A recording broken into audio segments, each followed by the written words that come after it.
झटपट पटापट लक्ष्मी जी घर के अंदर प्रसन्न होके अंदर आएंगी घर के पटापट। झटपट पटापट लक्ष्मी जी घर के अंदर प्रसन्न होके अंदर आएंगी घर के पटापट। नाचतो सगळं विसरून पोरी बघता थांबून, निळा पिवळा लाल लाल रांगोळी काढतो वाकून।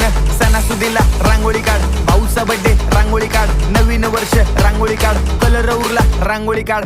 उभी लाईन, आडवी लाईन, तिरपी लाईन, वाकडी लाईन, फुल काढ, चिमणी काढ, हत्ती चुकला पुसून काढ। सगळ्यांनी इकडे लक्ष द्यायचं आहे, टेन्शन घ्यायचं नाही, डान्स करत राहायचा। सासूबाई चिडणार आहेत, घाबरायचं नाही, वाईप करत राहायचे आणि सोबत म्हणायचं झटपट पटापट लक्ष्मी जी घर के अंदर प्रसन्न होके अंदर आएंगी घर के पटापट। झटपट पटापट लक्ष्मी जी घर के अंदर प्रसन्न होके अंदर आएंगी घर के पटापट। पाटापुढे ताटापुढे देवापुढे मागे पुढे सगळीकडे चोहीकडे आम्ही खातो बटाटेवडे, पाटापुढे ताटापुढे देवा